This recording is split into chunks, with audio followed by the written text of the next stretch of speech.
সম্মানিত সহকর্মীবৃন্দ, এই ভিডিওতে আমরা একজন এমপ্লয়ি তার প্রোফাইল থেকে কী কী তথ্য দেখতে পাবেন এবং কী কী তথ্য সাবমিট করতে পারবেন সেই বিষয়গুলো নিয়ে আলোচনা করব। প্রথমে আমরা স্মার্ট অ্যাটেন্ডেন্স ম্যানেজমেন্ট টুলে প্রবেশ করব। তার জন্য আমরা ইউজার নেম এবং আইডি পাসওয়ার্ড দিয়ে লগ ইন করব। লগ ইন করার পর আমরা ড্যাশবোর্ড দেখতে পাবো। তারপর ড্যাশবোর্ডের বাম পাশে আমরা এমপ্লয়ি ম্যানেজ একটি অপশন আছে, এখানে যাব। তাছাড়া আমরা এমপ্লয়ি ম্যানেজ অপশন থেকে তার প্রোফাইলে যেতে পারবো।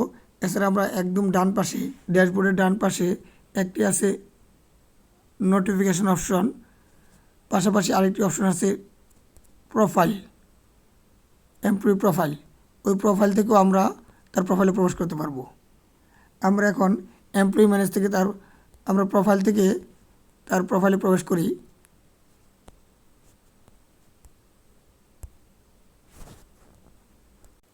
আমরা প্রোফাইলে ক্লিক করে দিলাম। প্রোফাইলে ক্লিক করার সাথে সাথে একজন প্রোভাইডারের প্রোফাইলের চিত্র এখানে চলে আসবে। তাছাড়া আমরা যদি এখান থেকে তার প্রোফাইলে সকল তথ্য দেখতে পারবো।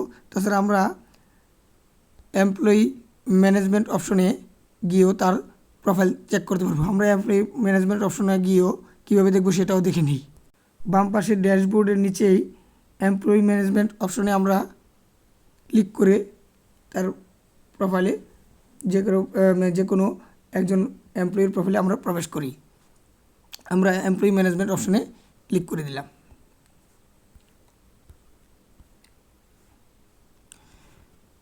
তারপর আমরা একজন এমপ্লয়ির তার ডান পাশে চোখ আইকন দেখতে পাচ্ছি। আমরা ওই চোখ আইকনে আমরা ক্লিক করে তার প্রোফাইলে প্রবেশ করতে পারি। আমরা চোখ আইকনে ক্লিক করে দিই।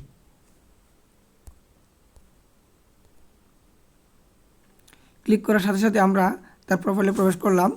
প্রোফাইলে প্রবেশ করার সাথে সাথে আমরা একজন এমপ্লয়ির তার প্রোফাইলের অনেকগুলো অপশন দেখতে পাচ্ছি। প্রথমে আমরা দেখতে পাচ্ছি profile information. Profile information click করার সাথে সাথে এমপ্লয়ির বিস্তারিত ইনফরমেশন দেখা যাচ্ছে। আমরা একে একে প্রোফাইল ইনফরমেশন তথ্যগুলো নিয়ে আলোচনা করছি। প্রথমে যদি আমরা দেখি জেনারেল ইনফরমেশন, এখানে আমরা একজন প্রোভাইডারের জেনারেল ইনফরমেশন দেখতে পাচ্ছি। তার নাম, আইডি, ইমেল আইডি, তার ইউজার নেম, তার ডিপার্টমেন্ট, অর্গানাইজেশন, শিফট ইত্যাদি তথ্য। তাছাড়া যদি আমরা অ্যাপ্রুভার ইনফরমেশনে ক্লিক করি, এখানে ক্লিক করে আমরা দেখি কি আছে। এখানে ক্লিক করার সাথে সাথে approver information, no approver information, কোনো অ্যাপ্রুভার ইনফরমেশন নেই। তারপরে আছে আমরা যদি দেখি পার্সোনাল অ্যান্ড কন্ট্যাক্ট, তার পার্সোনাল কন্ট্যাক্ট ইনফরমেশন আমরা ক্লিক করে দেখি কি আছে।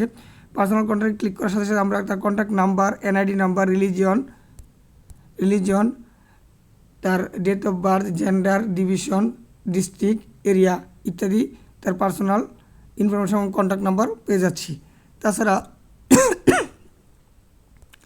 তার অ্যাড্রেসও আমরা ক্লিক করে তার অ্যাড্রেস যদি দেওয়া থাকে তাহলে অ্যাড্রেস আমরা দেখতে পারবো।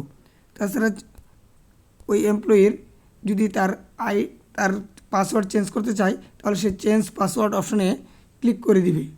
চেঞ্জ পাসওয়ার্ড অপশনে ক্লিক করে তার এক্সিস্টিং পাসওয়ার্ড দিবে এবং নিউ পাসওয়ার্ড দিবেন। এক্সিস্টিং পাসওয়ার্ড দিবেন এবং নিউ পাসওয়ার্ড দেবেন। তারপর কনফার্ম পাসওয়ার্ড করে সাবমিটে ক্লিক করলেই তার পাসওয়ার্ড চেঞ্জ হয়ে যাবে।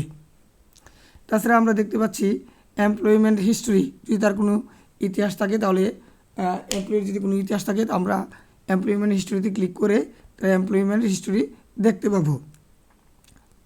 তারপর আছে এডুকেশনাল হিস্ট্রি, তার এডুকেশনাল রেকর্ড থাকলে যদি অ্যাটাচ করা হয় তাহলে বা অ্যাড করা হয় তাহলে এডুকেশনাল রেকর্ড আমরা দেখতে পাবো। তাছাড়া আছে এমপ্লয়মেন্ট ডকুমেন্ট, যদি কোনো এমপ্লয়ি তার ডকুমেন্টস শেয়ার করে থাকে বা অ্যাড করে থাকে তখন এখানে এমপ্লয়মেন্ট ডকুমেন্ট আমরা দেখতে পাবো। আমরা তার ডকুমেন্ট 1, ডকুমেন্ট 2 বা অন্যান্য ডকুমেন্ট আমরা এখানে যদি থাকে দিতে পারবে বা দেখতে পাবো আমরা। তারপরে যদি আমরা আসি অ্যাটেন্ডেন্স রিপোর্ট, আমরা উপরে ডান দিকে আমরা দেখতে পাচ্ছি অ্যাটেন্ডেন্স রিপোর্ট। এটা হলো এই এমপ্লয়ির তার ব্যক্তিগত টোটাল অ্যাটেন্ডেন্স রিপোর্টের চিত্র আমরা এখান থেকে দেখতে পাবো। আমরা এখানে ক্লিক করে দিই। অ্যাটেন্ডেন্স রিপোর্টে ক্লিক করার সাথে সাথে এই এমপ্লয়ির আপনার সামারি রিপোর্ট প্লাস বিস্তারিত রিপোর্ট এখান থেকে আমরা দেখতে পাবো।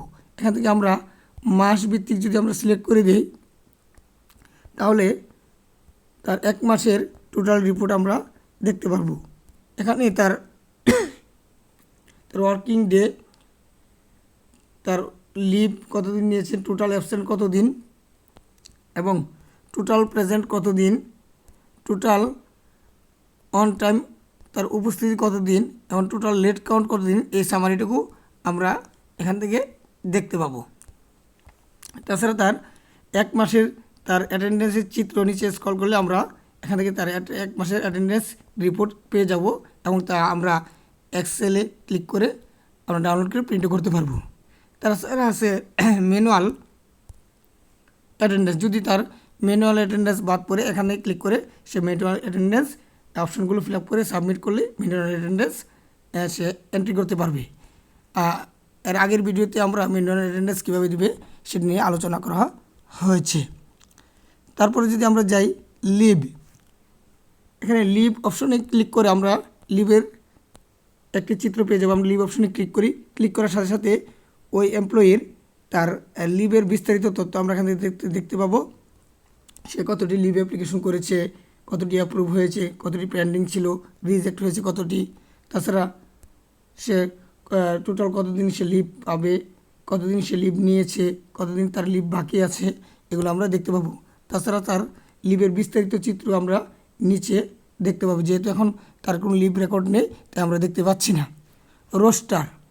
রোস্টারে ডিউটি যদি কারো থাকে আমরা এই রোস্টার ডিউটিতে ক্লিক করে আমরা রোস্টার ডিউটি দেখতে পাবো বা রোস্টার মান্থলি রোস্টার ভিউ এখান থেকে পাওয়া যাবে।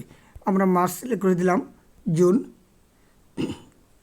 সিলেক্ট করার পর তার যেহেতু স্যার রোস্টার কোনো ডিউটি নেই, এখানে তার রেগুলার ডিউটি আছে এবং তার হলিডেজ যদি থাকতো বা হলিডেজ যদি সে কাউন্ট করতো বা সে যদি নিত ছুটির দিন তাহলে এখানে সংখ্যা থাকতো। উইকেন্ড তার কতদিন ছিল সেটাকে এখানে দেখতে পাচ্ছি। তাছাড়া আমরা উইকেন্ড রেগুলার বিস্তারিত চিত্র আমরা তার নিচে আমরা দেখতে পাবো। তারপরে আমরা যদি যাই ডিভাইসে ক্লিক করে আমরা এই ডিভাইস এর একটি চিত্র বা তথ্য দেখতে পারবো।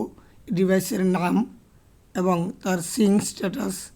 আমরা এখানে সিঙ্ক যদি ক্লিক করি তার ডিভাইসের তথ্যগুলো যদি অনলাইন থাকে সেগুলো সার্ভারে সিঙ্ক হবে। আর রিমুভ করে দিলে এখানে রিমুভে ক্লিক করলে ডিভাইসের নামটি রিমুভ হয়ে যাবে। আমরা আবার প্রোফাইল ইনফরমেশন আবার ক্লিক করলাম। ক্লিক করে আমরা আরও কিছু তথ্য ডান পাশে দেখতে পাচ্ছি। এই অ্যাকশনসে কিছু তথ্য দেখতে পাচ্ছি যেটা হলো লিভ এন্ট্রি। আমরা কিভাবে লিভ এন্ট্রি করব আমাদের আলাদা একটা ভিডিও আছে, সেখানে আমরা বিস্তারিত বলে দিয়েছি। এখান থেকে আমরা একজন এমপ্লয়ি তার পার্সোনাল ইনফরমেশন থেকে বা প্রোফাইল থেকে তার লিভ এন্ট্রি লিভ অ্যাপ্লিকেশন করতে পারবে। তারপর হলো ম্যানুয়াল অ্যাটেন্ডেন্স। কোনো এমপ্লয়ি যদি তার স্মার্ট অ্যাটেন্ডেন্স নিশ্চিত করতে না পারে তাহলে সে তার পার্সোনাল প্রোফাইলে গিয়ে ম্যানুয়াল অ্যাটেন্ডেন্সে ক্লিক করে তার ম্যানুয়াল অ্যাটেন্ডেন্স সাবমিট করতে পারবেন। এটারও একটি আলাদা একটা ভিডিও আছে, আপনারা দেখে নেবেন। তারপরে আরেকটা অপশন আছে অ্যাড লেট রিজন। যদি কোনো এমপ্লয়ি লেট করে অফিসে আসে তাহলে কী কারণে সে লেট করেছে এই অপশানে ক্লিক করে তার লেট রিজন সে সাবমিট করতে পারবে। আমরা এখানে টাচ করে দেখি কী অপশন চাই। এখানে আমরা ক্লিক করার পর আমরা দেখতে পাচ্ছি এমপ্লয়ি আইডি লিখতে হবে, তারিখ লিখতে হবে, কী কারণে সে লেট করেছে ওই কারণটি দিয়ে সাবমিট করলেই তার ওই তারিখে লেটের সাথে তার কারণটি যুক্ত হয়ে যাবে। এই ভিডিওর মাধ্যমে আমরা একজন এমপ্লয়ি তার প্রোফাইল থেকে কী কী তথ্য দেখতে পাবে এবং কী কী তথ্য ইনপুট দিতে পারবে এই তথ্যগুলো আমরা বিস্তারিত দেখতে পেলাম। ধন্যবাদ।